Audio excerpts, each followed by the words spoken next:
First of all, we'd like to give each prospective councillor a couple of minutes to tell us about themselves, what you hope to do for the area and things like that. So if we could, we'll set off in the order that are on my screen. Ed, would you like to kick off, please?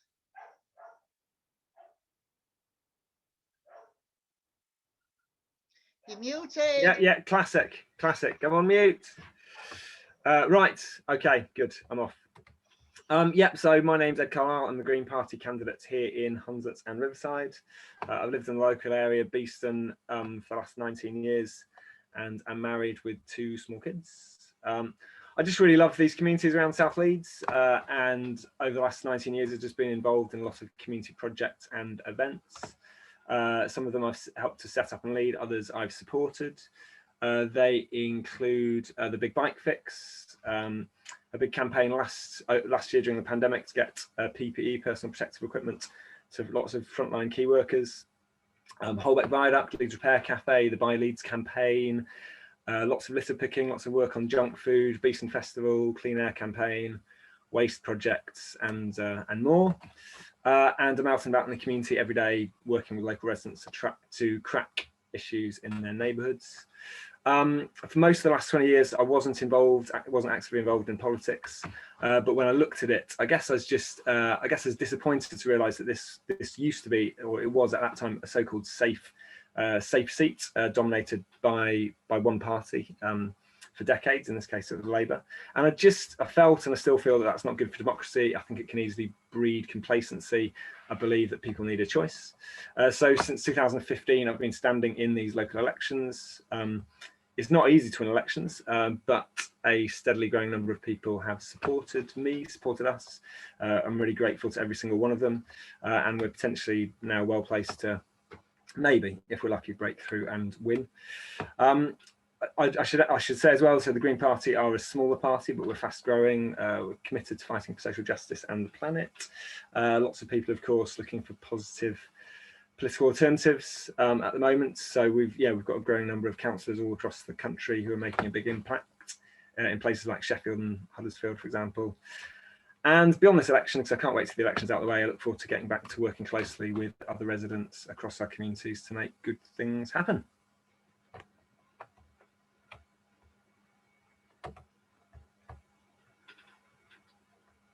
That's it. I'll mute myself. Right, Nina, would you like to tell us about yourself and what you intend, hopefully, to do? Hiya, so I'm Nina. I live in Leeds. I'm an NHS audiologist. I think working in the NHS during the pandemic, it's really laid bare the flaws we've got in our system, and the way that's been passed on to communities and workers. And so I'm standing as part of TUSC, which is the trade union and socialist coalition. We're standing across the country in areas where we feel councils are passing on cuts when they could fight them. If in a position of council, we would say that whilst volunteering campaign, that those things are lovely, we need to actually fill those gaps with the positions and not have those services let to be run by volunteers. They need to be taken back in-house. Well, not taken back, but they need to be services that are provided for and organised properly for communities.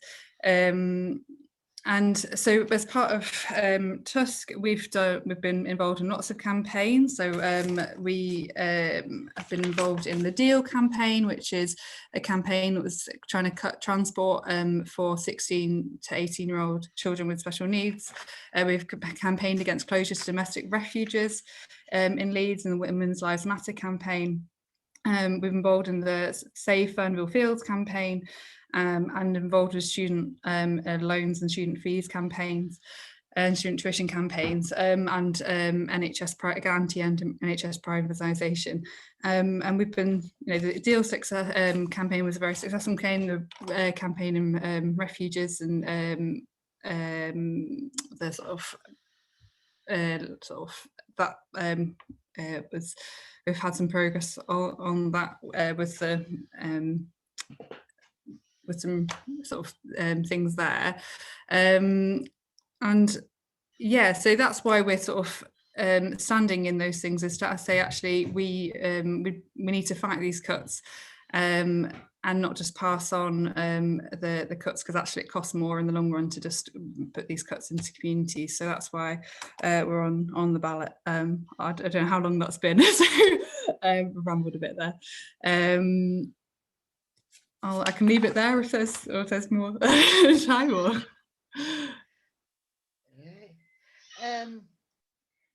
Iqbal, would you like to take your turn, please? You're muted. Yeah, I was trying to unmute. Hi, good evening, everybody, and thank you to South Leeds Life for giving me this opportunity to speak to people and friends and colleagues who live in my ward, and some guests who live outside the ward. I've been a councillor for 22 years. I'll open my chat box as well. In this area, I've seen 2 boundary changes. I used to represent City and Holbeck from 99, and then in 2004 it became City and Hunslet, and now it's called Hunslet and Riverside. So I've seen 2 boundary changes. I'm very passionate about community safety, making a difference in society. I was a self-employed, ambitious working person until a change came in my life, and did a U-turn and came into full-time councillor, being full-time politics, so I became a councillor. I'm a family man, and over the years I've been sitting on various committees and set up many projects and with organisations, and they've all been very dear to me. One of my priorities was community safety, and hence over the years now I've been appointed as chair of West Yorkshire Police and Crime Panel for the last 2 years, which I've been sitting on. I'm a Leeds City Council representative for Faith. I'm a armed forces champion, because my forefathers fought in the First World War. I've worked with many organisations and supported all the organisations in my ward, set up many projects. If I was to list them all, it would take some time. Made so many huge improvements in terms of community safety and other projects in the ward, and I'm very passionate to continue serving the people of Hunslet and Riverside, like I have done in the past. Thank you. Can I just ask if there is any other prospective councillors that are here tonight, because I've got bits here that just say iPhone and Galaxy S10 and no pictures, so I don't want to miss anybody out if it's not showing the name. Speak now or forever. Right. We'll get on then with the first question, which was actually placed by Andrew Scopes. It said, being a local councillor, it requires a huge amount of time, energy and patience. How much time would you be able to give being our representative, and how would you fit your daytime council meetings and residents groups on a night around your work committee commitments? Can we start do it in reverse and start off with you, please? Okay, thank you, Chair. Linda, good question. You know, when you come into politics, and my colleague councillors will vouch for that, you find out that it's a different lifestyle altogether, and eventually the public service overtakes you, and your family priorities and other priorities go on the back burner. Being a councillor for 22 years, it's part of my lifestyle now. It's a 7-day job, you know, 24 hours. My phones are on all the time, and I devote all the time. The only time I'm not available is when I'm on various committee meetings, etc., the police meetings or the faith community meetings. I've been chairing all the residents forum, Hunslet Moor forum. I've been chairing the Hunslet Green forum. I've been chairing the Beeston Hill forum, which is an evening. They're all evening meetings. I'm president of Hunslet Festival. So This is my life being a politician, and I'm always available. And the only time I'm not available is when I'm in meetings. I also sit on adult health scrutiny board as well, to ensure we get the best from our hospitals in terms of health provision. So time is not an issue because I don't have another job. This is my job, serving people. Thank you. And Ed, please. Do you want me to repeat it or? Yeah. Yes. So as people who know me will know, I've been giving a lot of time to life in the community here over the particularly last 10 years. I go to lots of evening meetings for various committees, various local charities I'm on the boards for, and daytime meetings. I have one other small part-time job doing youth work. It's about 10 hours a week, and I balance the many commitments of doing community life with that well, and it's very flexible work, so I wouldn't foresee any ongoing problem with that. And also I'm very fortunate. I've got a very patient, gracious wife who is very good to me, and seems to put up with a lot. And actually, my kids are 2 and 6.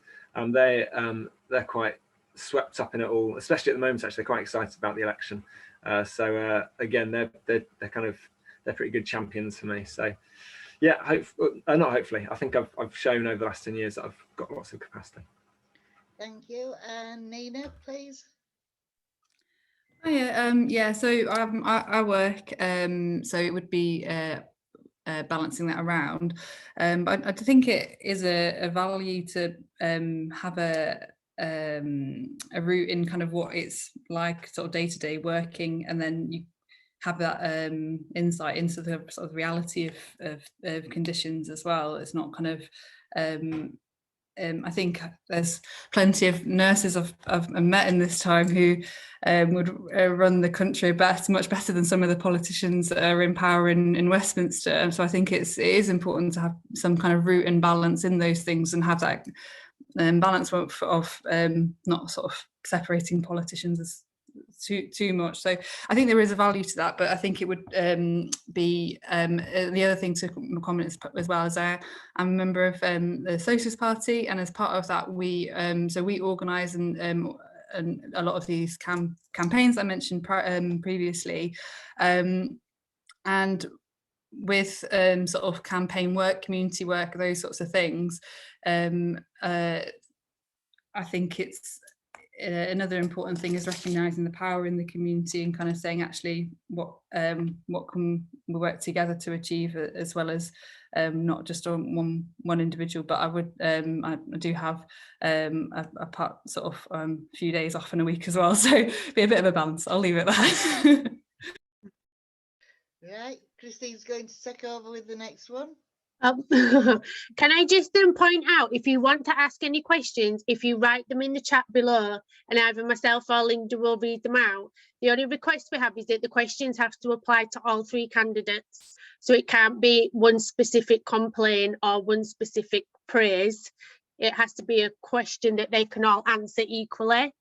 So if you start to do that for us down there, otherwise we might run out of questions. So, okay, so next question is, what have you personally done to improve the quality of life for the residents of the ward in the last 2 years? So since the last elections, and that applies to all of you, and I would like Nina to go first. Hi, yeah, so with the campaigns that we've done is sort of against privatisation of the NHS and housing, and with things like street lighting, they do affect different areas of Leeds, but they affect Hunslet and Riverside as well as sort of that city centre. Housing is a big issue. Sort of lighting can be a big issue for sort of those darker alleyways and things. So that's something that I've been involved with in my role as an activist. And then with the sort of different, the other kind of things that we've got involved with, things like transport, and linking up those things to say, actually, if we tackle each issue, we need to tackle each issue individually on different campaigns and fight for each thing as it comes up. But also, I'd say one thing that I recognise as a candidate is that it can be a bit like playing whack-a-mole if you just doing all these different issues in some ways, and we need to, I would say, link those issues up and say, actually, we're in a system that creates all these systems of a capitalist system which puts profit before the needs of ordinary people in all these different wards, in all these different areas across the country. So by fighting for a society that runs our resources based on who needs them is, I'd say, the biggest thing that affects everyone in the country, but also, and therefore affects everyone in this ward as well. Thank you. Mohammed. So is your first name Iqbal or is it Mohammed? It's Mohammed. Okay, sorry. Oh, no, it's okay. Well, the culture in Asian tradition, they call the main name the second name. Okay. So if you call me Iqbal, I don't get offended. And okay, thank you. Being British and living here, Mohammed's obviously very acceptable, probably more acceptable, but I don't get offended. So thank you, Chair. If I was to go through the list of achievements and things I've done to improve the quality of life and things in my ward, I think I would take up the next half an hour, which more than half an hour, which I've got. But you know, the first thing we did as soon as my colleague Paul came on is we set up forums in each respective area, sections of our ward or community, to ensure that we communicate with our people and we listen to them and what their needs are.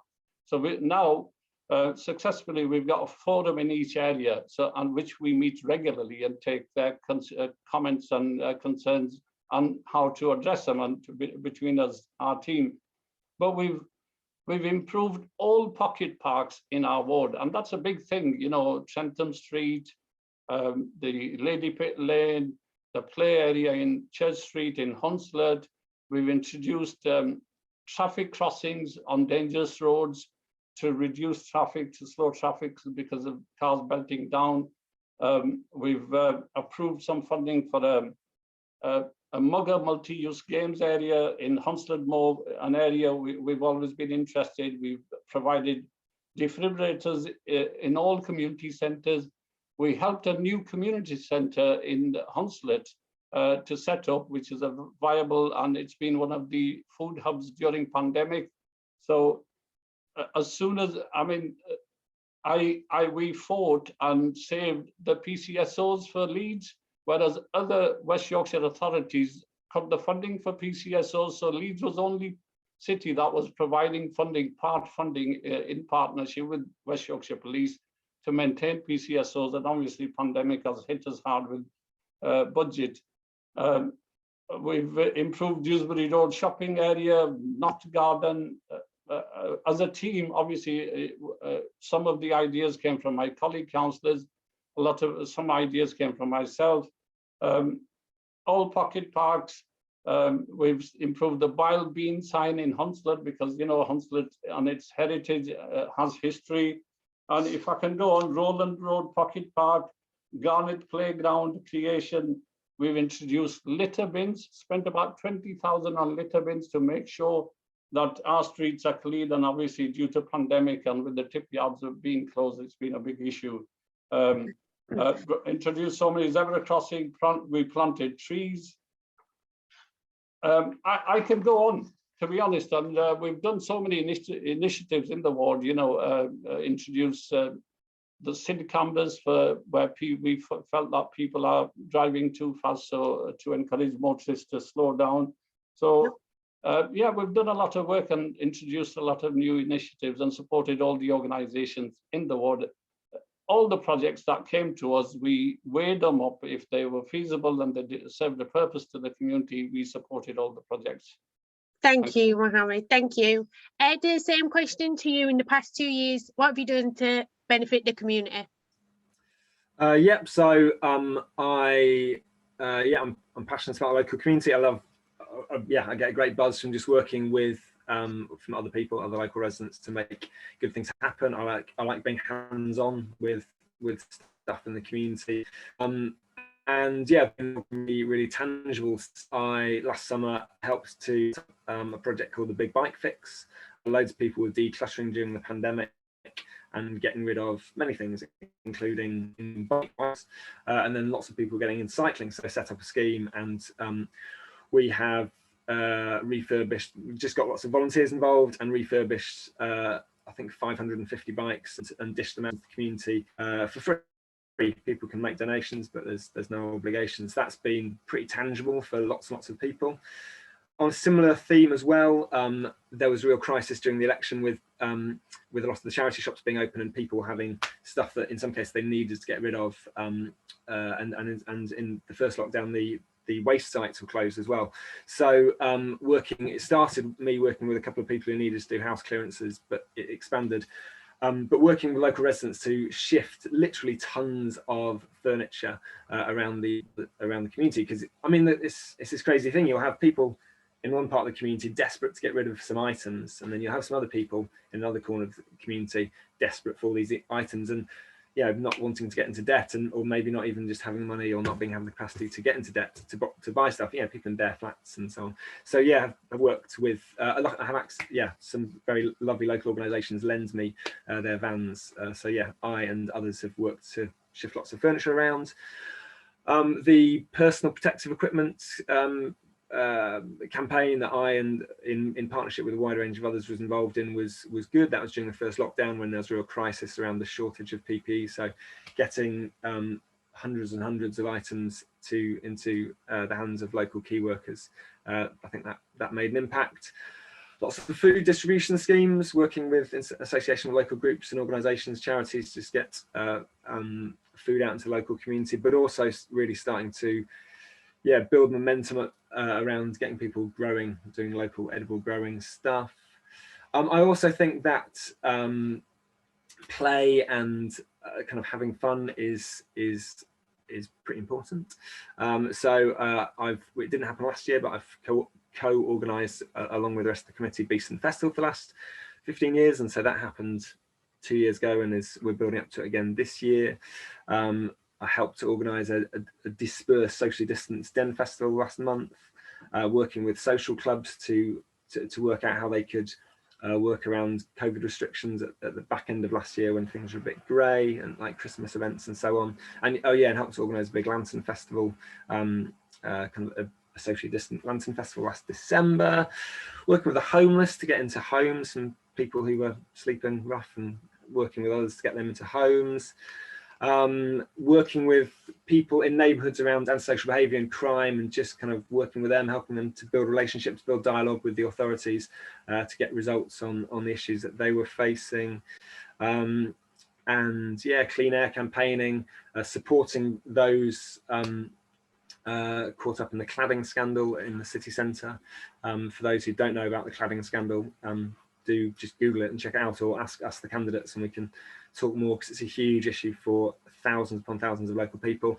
And then finally, I think there's something really important about doing tangible stuff, but also very much as a councillor or as a council candidate, just empowering and supporting other people to do good stuff in the communities. Our communities are full of great people, and it's a great buzz to just work with other people to support what they're doing, and sometimes just enable them to make links to other people, or say, oh, have you heard about this scheme they're doing there, and and then just letting those people go and make great things happen.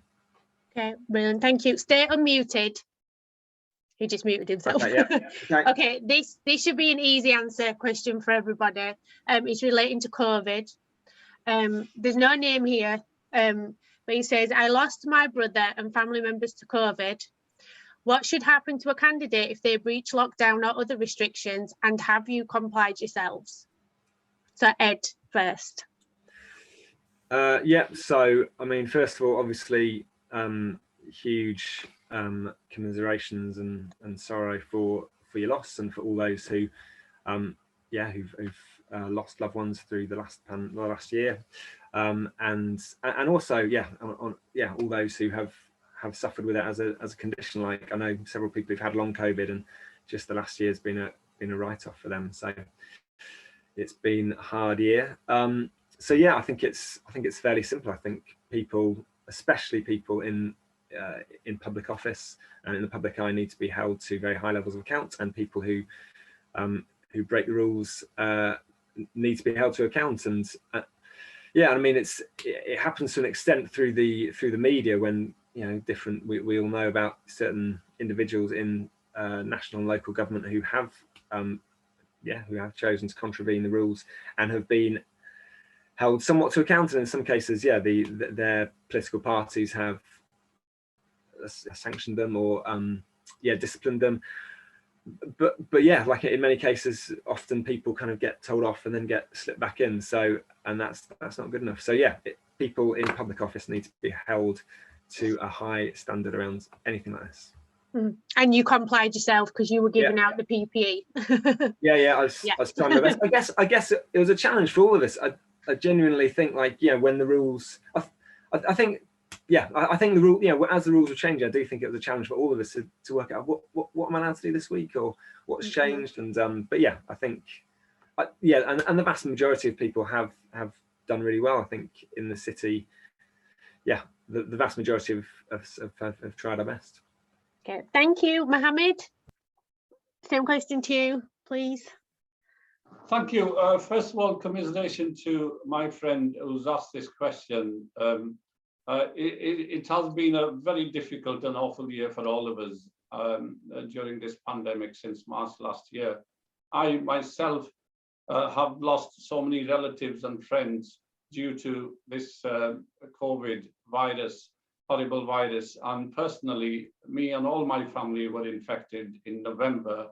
And it's awful to go through the pain and misery when all your family is infected, and you get all sorts of ideas in your mind, and nobody's there to help you because of the isolation, and you don't want to pass it on to anybody else. So I very much know the importance of to maintain the social distance and to ensure that you don't pass the disease on.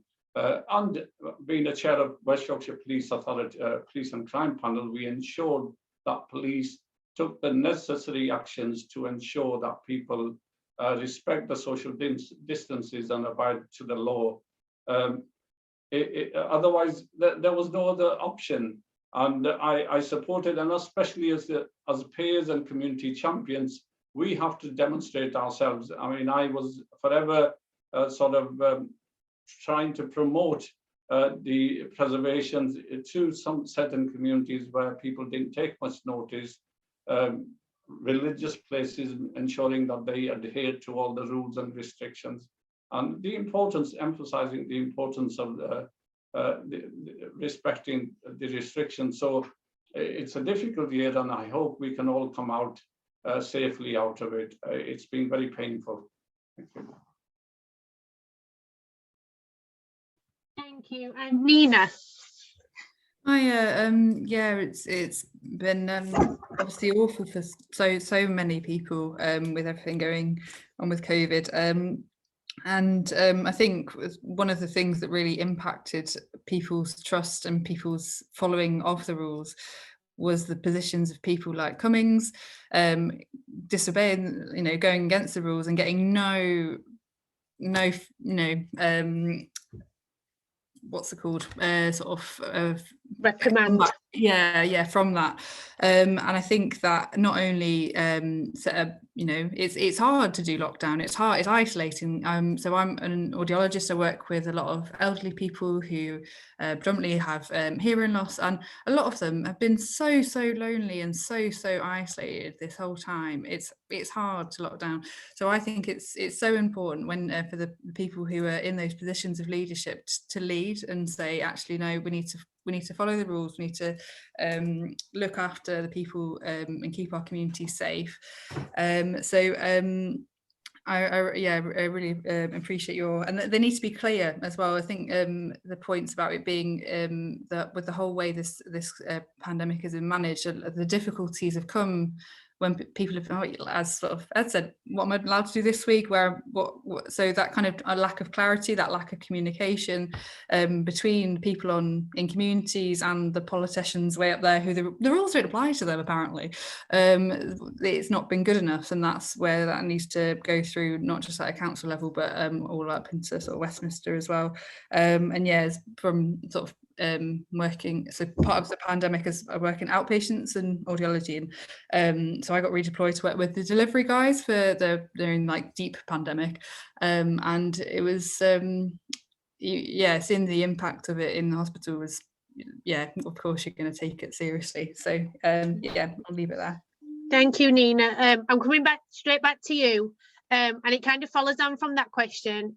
So do you have any ideas about how to improve the mental health and well-being of the community, especially after the pandemic and the high demand that's on existing services? Nina. Yeah, so like I said, I work with a lot of elderly people and younger people in my job, and there's been cuts to services going on for a long time with the austerity measures put in, and those cuts have been brutal. They've lost lives, and a lot of time this end up meaning, because those services are still needed, rather than it being something that's handled by the council, something's a sort of stopgap of something that's done by voluntary, like the use of food banks, for example, rather than something that's where people have adequate jobs where they're able to buy enough food. You end up with these food banks, which, as with all the goodwill in the world, it's got be unable to manage the resources and the demand. So I've gone a bit off. What was it, that isolation? So I'm scrolling trying to see it. Yeah, so I think improving mental health, the mental health and well-being things we can do, because the demand on services is extremely high. So yeah, so kind of reversing the cuts on services that have been implemented thus far, and then going further and say, actually, if people to feel good and feel mentally well, you need to be able to go to that coffee morning, you need to be able to get to your doctor's appointment on time through good public transport, you need to be able to walk home without fear of being attacked, and you need all those things in place.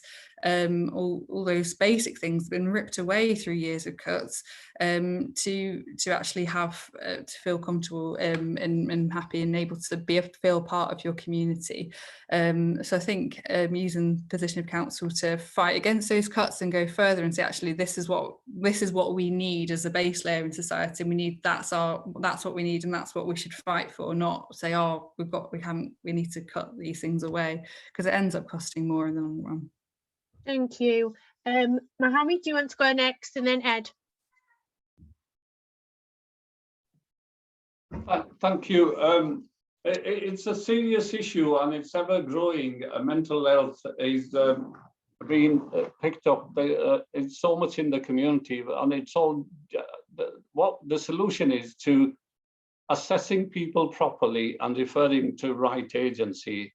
Now, as Nina has mentioned already, the budget, the cuts and the austerity hasn't helped us. We lost £2 billion since 2010 from Leeds City Council budget only, and we've tried to maintain frontline services, and recently, due to pandemic, which has a further knock-on effect on people's mental health, and it's like a minefield. We've opened, it's never been detected as much as now.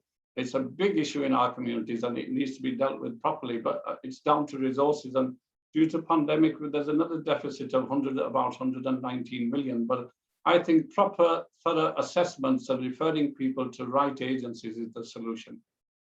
Okay, thank you. Ed? Yeah, so echoing some of what my colleagues have already said, I think it's really important. One part of the solution, the long-term solution, is to hold national government to account around the cuts, and to keep on communicating and amplifying the reality that austerity is a choice. It's a political choice. It's not an inevitability. The Green Party are very much an anti-austerity party, and yeah, I think particularly in the last year, with all the all the government measures to respond to the pandemic has demonstrated that austerity it's a ruse and a choice. It's not inevitable.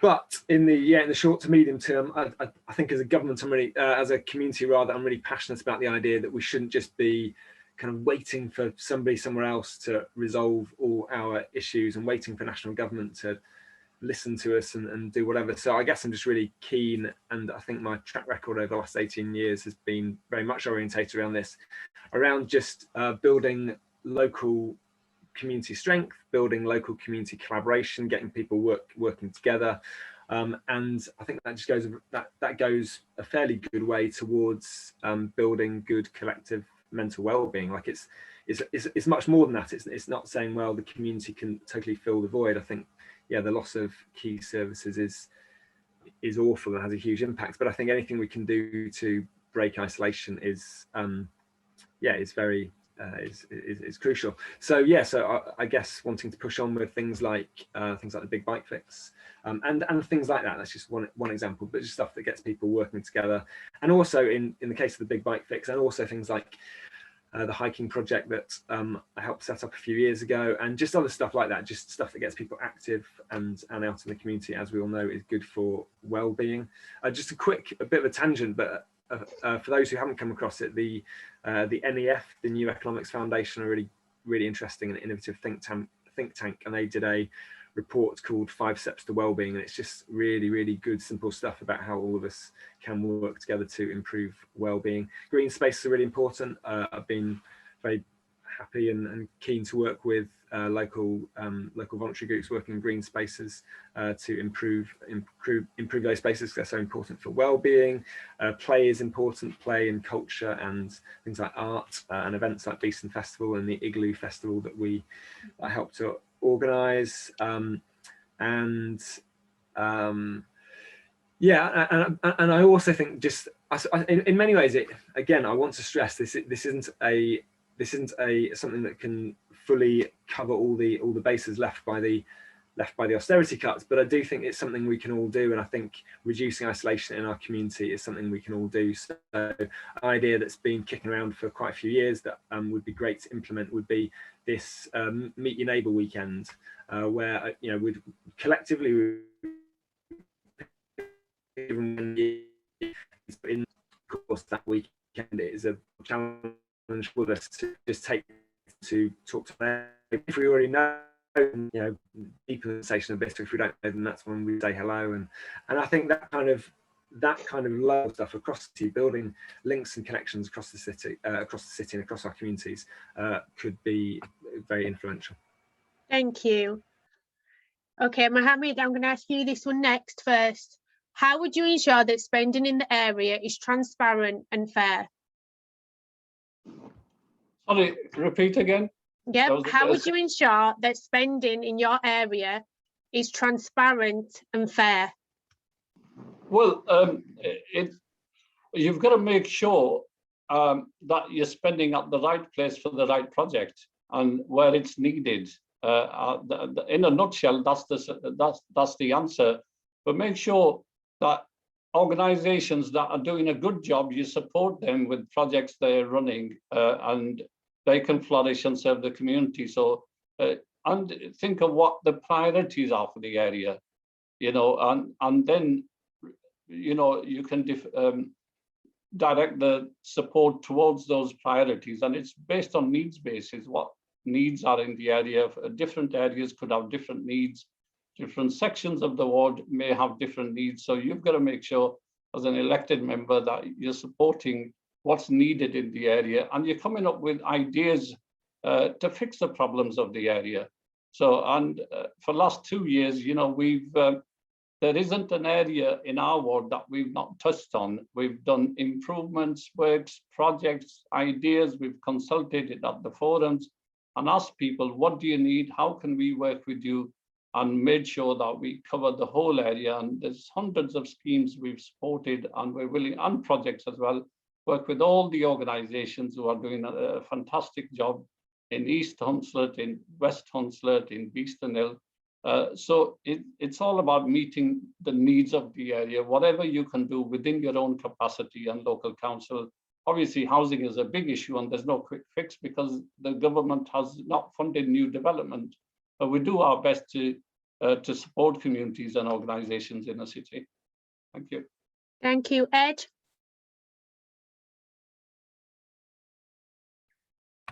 Sorry, hang on. Yeah, I mean, it's in many ways it's a simple one. It's about making sure that you making sure that the candidate just publishes in conjunction with the other elected councillors, regularly publishes full details of all the money being spent. I think many of us would appreciate the new era of politics we're in, where things are more transparent, mainly courtesy of social media, and I think that's a really good thing. And I think the council has in many ways become more transparent in the way that as standard papers and minutes from meetings are all published online. So that's good and important. I also want to, I think the role of the media is very, very important. So I think we're lucky in South Leeds to have South Leeds Life, because I think the media is a key part of the democratic process for holding the institutions to account and making things transparent. I think there's also something about relationships. I think there's something about councillors having good relationships with a wide range of local people to enable them to make the best possible decision making about priorities and about what the community needs. So when proposals come forward for this, that, or the other, they are able, ideally by then going to some of the wide range of people they know, to try to tease stuff apart and try to make the best possible wise decision making about how best to spend money locally to get the best impact for the local community. Thank you, Nina.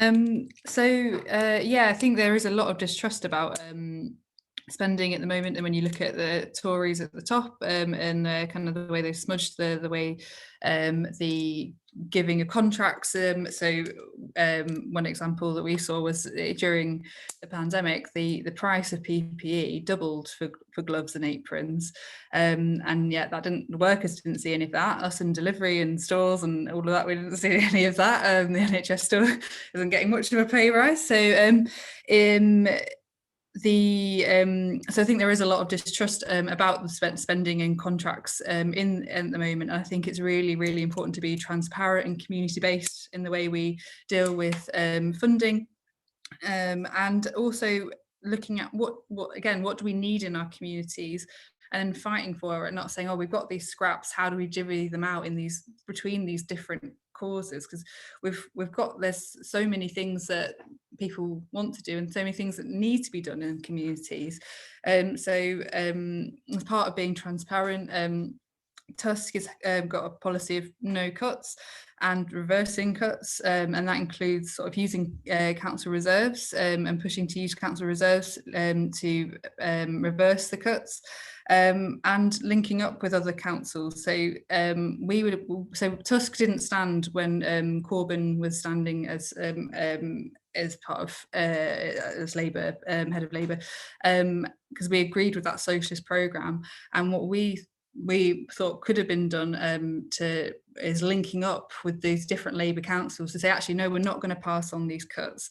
We're going to fight the cuts, and be transparent in what money the council has, how that's being used, and saying, actually, we're this is what we've actually got, this is what we need, and linking up that way. So that's kind of being transparent and community based in funding is why Tusk is standing, really, because that's what we fundamentally think is missing from the political scene.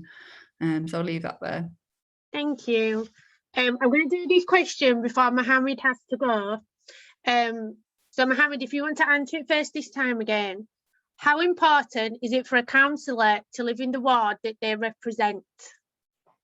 Well, it's a very interesting question from the person who's put the question forward, because he's not from this area. But you're welcome. We are very welcoming people in South Leeds, the public and the councillors. So you're welcome to ask this question, and it's good to expect that from you. It's all about, Stuart, you've been a councillor for a long time, and I've been a councillor for 22 years, and we sit on member champions meeting and many other forums.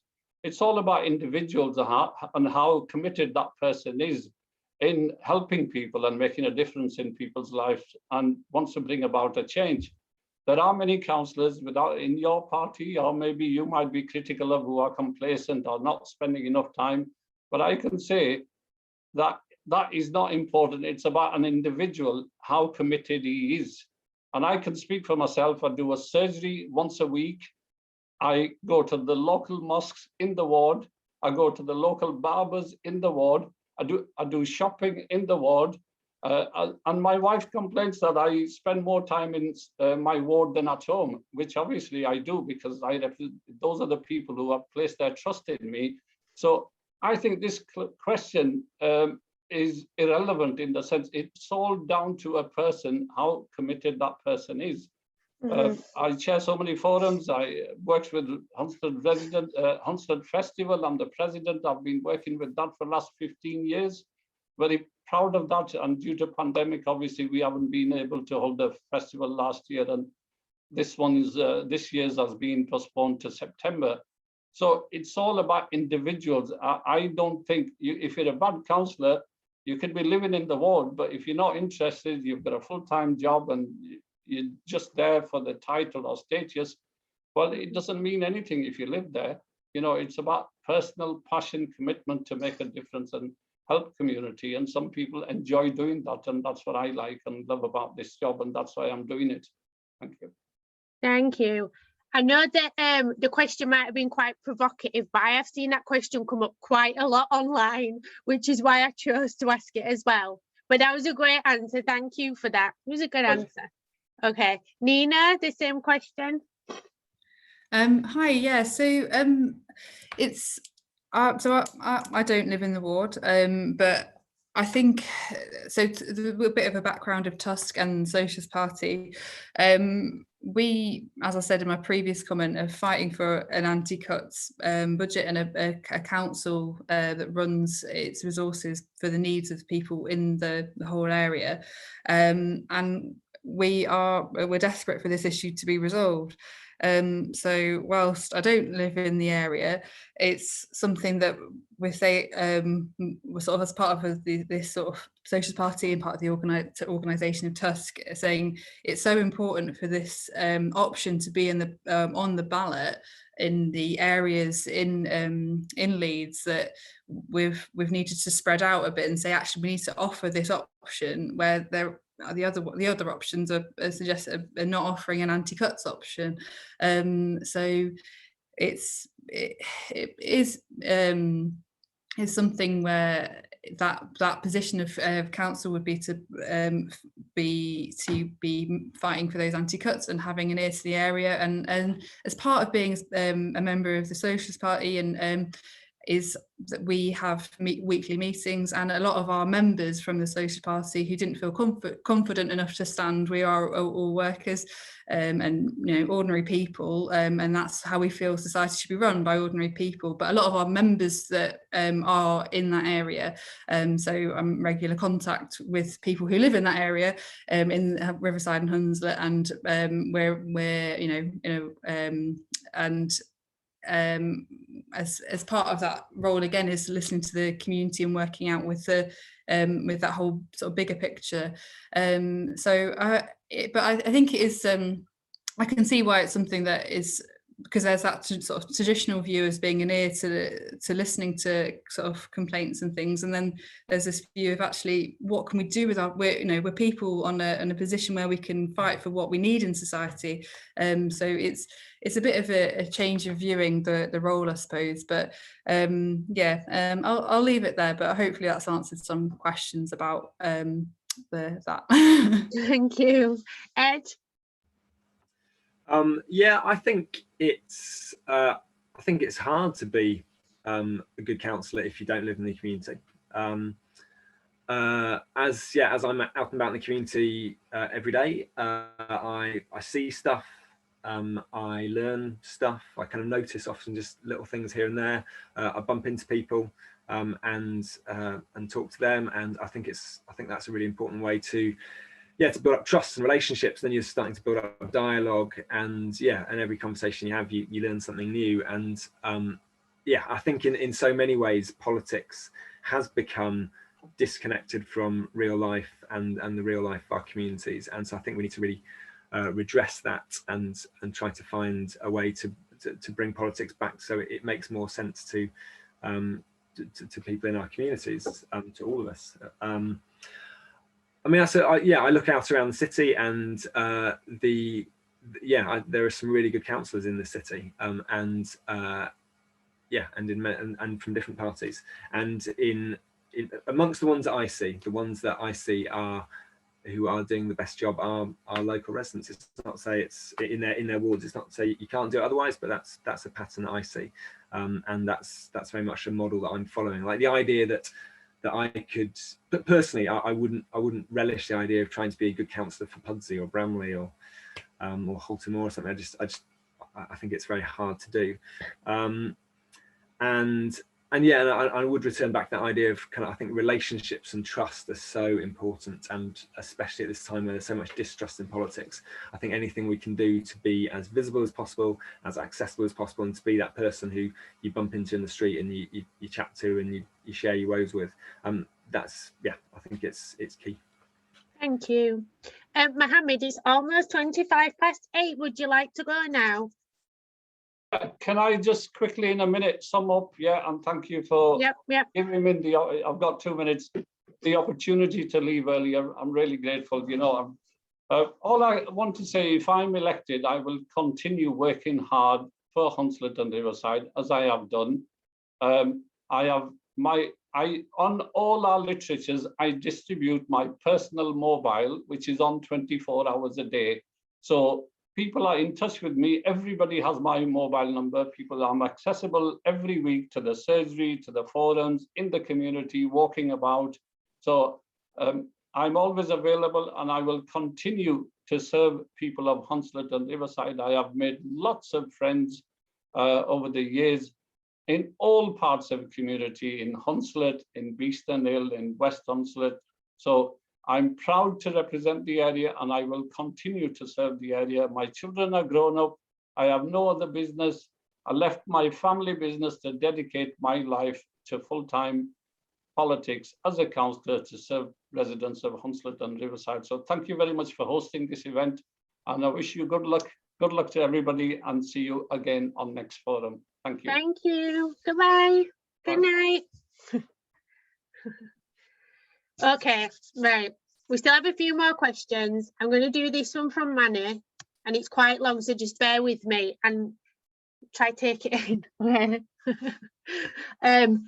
Hiya, I used to be a very active trade unionist in Unison, but I lost my job due to a restructure after being too paid to Leeds City College from the council. I used to work in a specialist service. First question is that there is lots of cuts affecting the workforce in the council and public services. How are the council candidates going to tackle austerity cuts within its own services? Is that right, Manny? Did I get the gist? Yeah, okay. So how are you going to tackle cuts of jobs that are needed within the council if you are elected? And I'll ask Ed first, please. Hi, Manny. Hope you're well. But sorry about your job situation. Yeah, I guess, yeah. So the Green Party are very much an anti-austerity party. Like I said before, we strongly believe that austerity is it's a political choice. Yeah,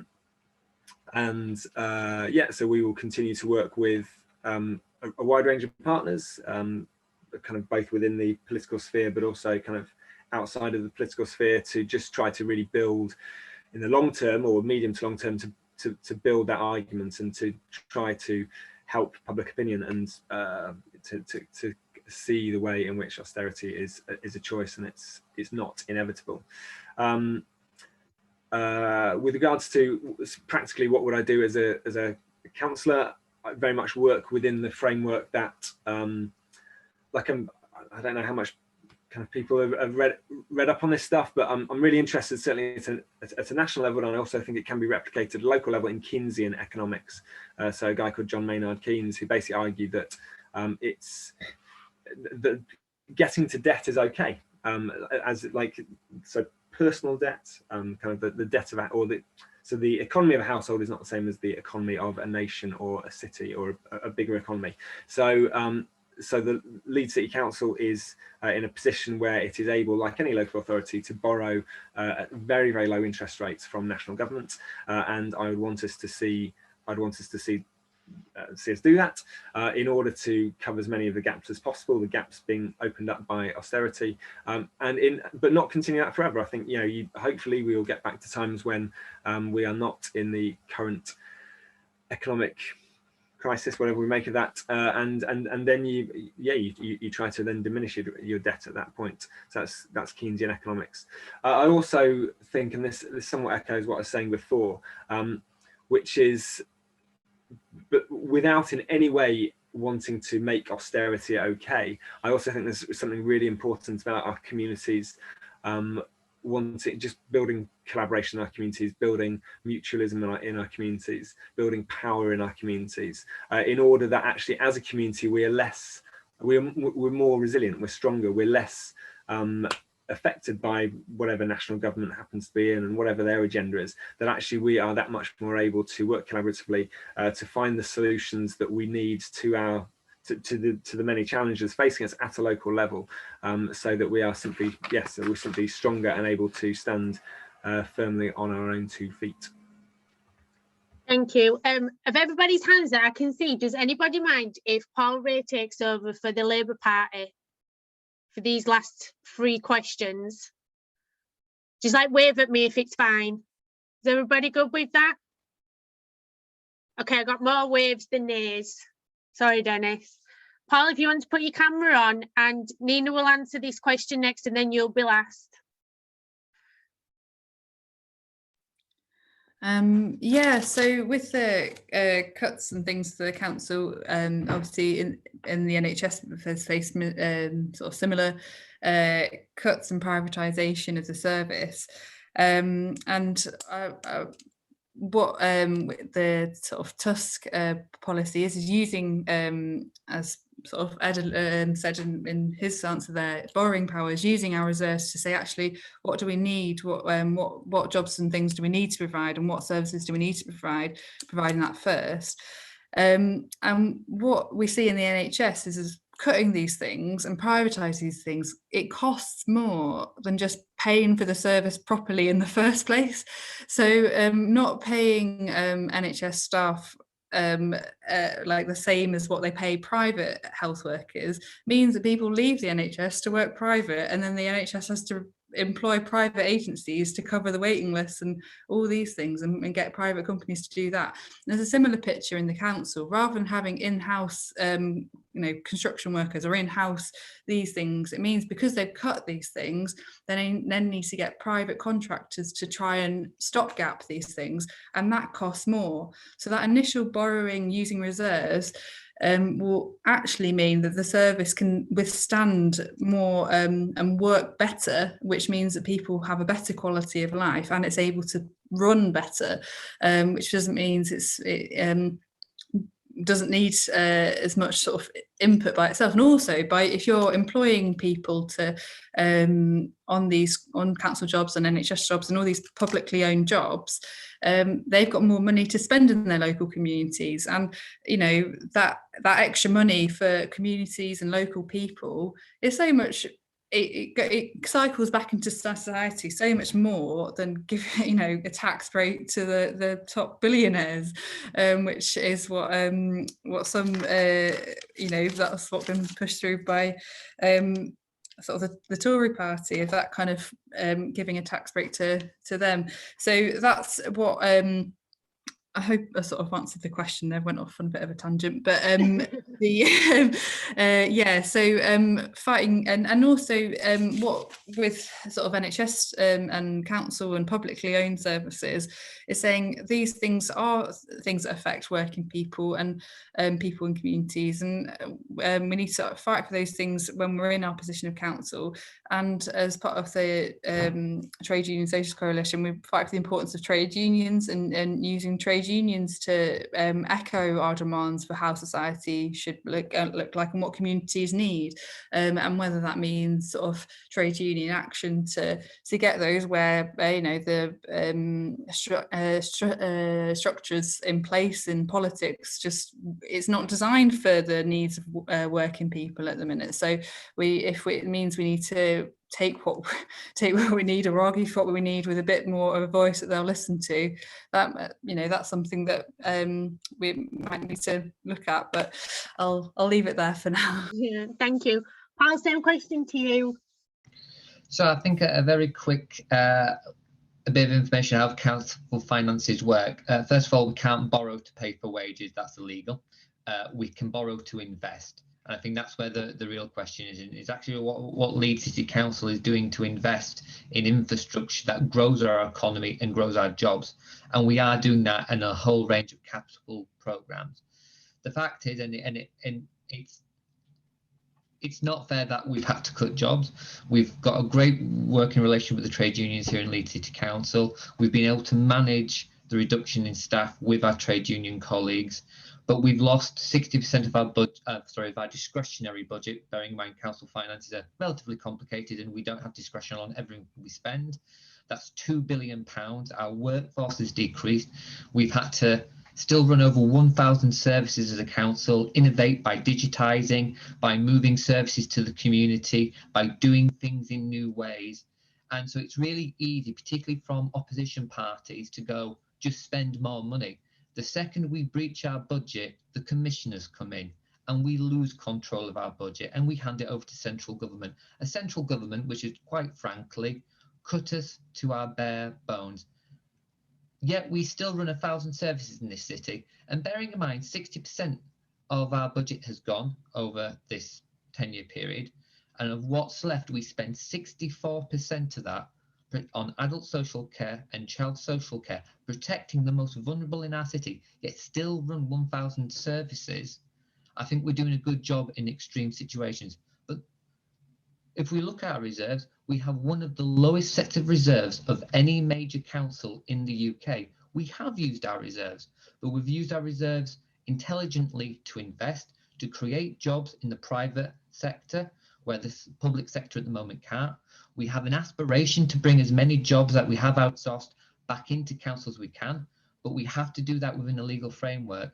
And I'd love to say to people that we turn on the taps overnight, but the second we breach those legal rules, those rules we are required to follow legally as councillors, the circumstances are this: the government send the inspectors in and they cut our budget until we get there. And I do not want to hand our council budget, after we've spent so many years trying to keep the show on the road and grow our economy and protect services, over to Tory-led commissioners who don't have our best interests at heart and will just cut harder and faster. We've done our best. It's been difficult. We have invested and we are trying to grow jobs, but it's just not simple as saying there's money to spend willy-nilly, because there's not. We have to follow the law. Thank you, Paul. Okay, we've got 3 more questions left, so you've not got long now. So this one, Paul, I think I'll ask you first. If elected, will you put the needs and well-being of the local people first, or would you blindly follow your party's manifesto regardless of the specific requirements of the area? A lot of residents are confused by good people who love the area and work hard at lots of projects and then find that things in their best interest are voted against. So is it party over people?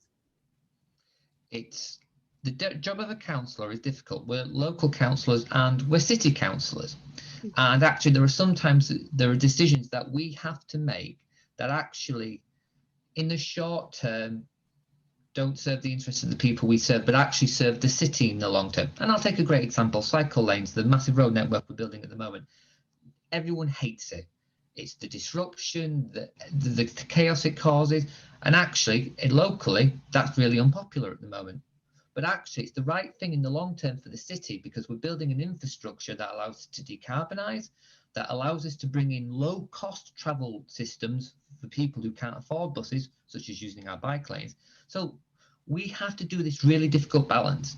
And what we sometimes fail to do as politicians is explain what actually our role is, which is to balance the local with the city, to make sure that we're getting the best result overall. And actually, a lot of the arguments we have as politicians, people never see. We have them within our political groups, and we have really strong arguments, and we put our case forward for our local communities. And sometimes we get policies changed completely. Sometimes we mitigate them. But anyone who actually is serious about being an elected official has to be completely honest that they have to balance the local with the city. And if they pretend that they're only ever going to do what local communities want, they will be an incredibly inefficient councillor, because they will get nothing done. It is about trade-offs, but that trade-off is always slanted to the needs of the local community first, but making sure that the needs of the local community, because local communities are parts of cities, and if we forget what we need to do for the city, then actually we'll be hurting local communities in the long term. It's a balancing act, and it's a very difficult one. Thank you. Nina. Yeah, so what Tusk tries to put forward is a party that puts the needs of local people at the heart of its policies. So it's trying to keeping those things so they're not sort of separate things, I suppose, of what the party policy is, what the things that our local people need. So it's they're kind of a similar thing, but obviously in any sort of situation, it's not just sort of one person in a room saying this is what we should do. So it is with any kind of real life thing, it's balancing that, but also always fighting the corner of the policies of what TUS stand for are the needs of what local people need. So of course that's what would be put first. So yeah. So the needs are the same thing. Your manifesto lines up with the needs, did you say? Yeah, basically. That's my understanding of the question anyway. Yeah. Ed? Yep. So, I mean, controversially, I somewhat agree with both my colleagues here. So, yeah, of course, there's a tension between the city and the local, and I think there's a really important piece here, echoing what Nina was saying about wanting to build a better, fuller, richer dialogue between, with local residents, with local communities, to really, get better at unpicking big issues and trying to pick them apart and trying to enable us to build consensus around these bigger issues. I think historically, I think it's fair to say that that in, I don't know, maybe it's everywhere, but in South Leeds, there is a sense in which many local people have been somewhat shut out of decision making, and then therefore I think there's more of that kind of like, oh, we're against this, we're against this, we're against this. So I think there's some undoing there to be done. I think that is already starting to happen, but I think we've got a long way to go about wanting to really include the maximum number of people in decision making for maximum wisdom, because everyone in the local area, everyone everywhere has a piece of the jigsaw, and I think to have really good decision making, we need to get as many people into the room as possible, whilst also not pretending that, of course, there will sometimes be some tensions and issues that can't easily be resolved. I think one thing I would say is, I think one of the challenges and opportunities of being in a smaller party is, I think you have to be more diligent about listening very well to local communities, because you are you can't rely in the same way on a kind of a traditional vote. That's not to say there aren't representatives from the big parties who aren't listening very, very well to the local communities. There are, but I think that's a particular challenge or an opportunity for people in local communities, sorry, in the smaller parties. And then finally, one of the reasons I joined the Green Party was that at a local level there is no party whipping. There is no obligation to vote along particular lines, and that was something that was it's something that sits very well with me, something that's very significant. Okay, thank you. Okay, we have 2 questions left, but I think this question can just be answered with a thumbs up from each of you. So, do you think that you should hold online Q&As if you are elected councillor? Oh, I don't know why I'm doing that. Okay. And the last question might take a little longer, and I'll let you think on it. Have you any thoughts on a solution to the ongoing issues with the travelling community moving around the area? And what would they be? So I'll give you is anybody ready to go first? Okay, Paul, you can go first then. Sorry, Yeah. Ed, and then Ed. Thank you very much. And I think first and foremost, and it's sad that this needs to be said, the vast majority of people from the travels community, and particularly the nomadic travels community, are completely law-abiding, decent people.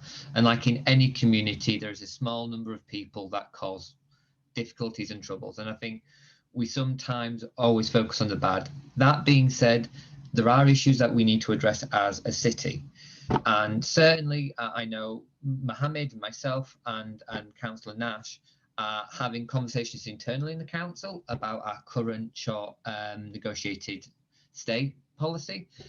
We think at the moment it's very ad hoc. An encampment happens, we try to get a negotiated stopping site and it just doesn't work. There's a serious conversation to be had with our asset management team, which we are having internally, about actually creating permanent short stay sites which are ready to be used for the community when they nomadically travel through the city. That means they get the facilities and the support they need. It also means that we cater for the needs of the local communities where unauthorized encampments do happen, so that we try and get a proper balance. But we also have to be honest that where public assets are being impinged upon by a small number of people, most of the nomadic travel community, again, very decent people, but that small group of people who actually do cause disruption to community facilities, and at great cost to the local public purse, that we do take steps to protect public land. And so we have this really difficult balancing act where, yes, we need to look at things where we protect public land, but we also have to accept that we have to re-look at how we support the nomadic travellers community so that we remain an open, tolerant, welcome city, which allows people to be who they are, but have those facilities ready, rather than the very ad hoc fashion we have at the moment, which is we negotiate it after the fact. We should be ready beforehand, and that is something as a council we do need to change, and that Mohammed, myself and Councillor Nash are actively having conversations on to make sure we are in a better place to be that tolerant city and also manage the needs of all the communities that we represent. Thank you. Ed? Same question. Yeah, so again, somewhat controversially, very much agree with what Paul was saying. We clearly have a situation at the moment that doesn't really work for anyone. Yeah, so there's certainly, we need to shift things around. And yet again, echoing what Paul was saying, that it's important to recognise that, whilst waste and other issues associated with non-authorised traveller encampments are there and real, and not to be, let's not pretend they don't exist, but also there are plenty of people in our society who fly tip. There are plenty of people who, unfortunately, plenty. There are some. There's a minority who fly tip or who are antisocial or whatever. I think I'm particularly interested, as well as perhaps finding council land that can be permanent space for temporary encampments. I think I'd be really interested in the council leaning on property owners, like developers sitting on brownfield sites around the city, of which there are there's there's plenty, and wanting to lean on them and say, look, you've got this land, you're not doing anything with it. We would like to, working within limits, we'd like to basically insist that you make it available for certain chunks of the time, for it to then be these spaces for temporary travel encampments. I think for those who don't know it, I think it's worth checking out. There's a really good, really very pioneering organisation called Leeds Gate, the Gypsy and Travel Exchange, doing really good innovative work as part of a small part of a program that they were doing, I think 2 years ago. Time's gone a bit strange in the last year, but they were wanting to very much do a program where they were wanting, again, the idea of gathering a wide range of perspectives around the complex challenge of non-authorised and temporary travel encampments, and how can we think creatively around that, and how can we try to learn from other places where they've done it well. So a small part of that listening process that they were doing, I thought there was some really interesting stuff that was coming out of that, but I think it got a little bit short-circuited because then the pandemic came. So I'd be looking to re-establish that dialogue and wanting to put some of the stuff that came out of it into practice. Like, so for example, one thing that comes up a lot is, well, these people aren't, they're not contributing, they're not paying council tax. Well, they're not paying council tax because they're not permanent residents here. But I think certainly the idea that groups of travellers or gypsies who arrive in the city, I think it'd be Gates were very keen to pursue this because it happens well in other countries and other locations around the country where they pay bonds. They pay a bond, and then it's returnable if certain conditions are met, like, say, for example, not leaving lots of waste. And then just finally on this, I've just had it's quite current at the moment. I've had really good contact with a couple of local residents who are very interested in trying to facilitate liaison or dialogue between the established communities and between traveller encampments, temporary traveller encampments. So we can't let volunteers, and volunteerism doesn't have the capacity to solve all the problems of the world, but I think it's an important part of the jigsaw. So working with local people who are prepared to fulfil that role in a voluntary way, alongside people like Gate, alongside the council, alongside other agencies, I think could be a really valuable way forward. Thank you. Nina? So I think with this issue, it's kind of a lot of like with a lot of aspects of I agreed with a lot of Ed's comments actually, but I think some parts of sort of community trust and clarity of policies and having those conversations with residents and with those communities, and thinking of those companies that have those resources of fields and saying, actually, rather than fighting for the scraps within communities of resources, how can we there's more, let's use all the resources we've got, use those fields that aren't being used for anything else. And I think just because I'd echo some of the points that the other two have made, but with the kill the bill, the bill that's being sort of pushed through about that really affects travelling communities, and that I think it's important that we work together with different communities to fight discrimination on every front and kind of help community cohesion where we can, and ensuring all the communities have enough resources, because a lot of that sort of discrimination and fighting comes when if I don't have enough, why should why should they get something? So I think ensuring all communities are properly provided for and have proper resources will massively help with that kind of cohesion within different communities. So making sure that we as council use our resources fully and put the needs of all the people in the community first and foremost. Thank you. Okay, and that's the end of the questions for tonight. I thought someone else was going to... Oh, Ed, go on. So there was a question right at the beginning, which is, what do you feel is working well in the community? I don't think we answered that one, did we? Oh, that was me, yeah. Right. What do you think is working well? Nice and positive. Sorry, I'm so sorry. We'll go Ed, Nina, and then Paul, if that's okay then. Yeah. Finish on a high point. Right, Ed, so what is working well?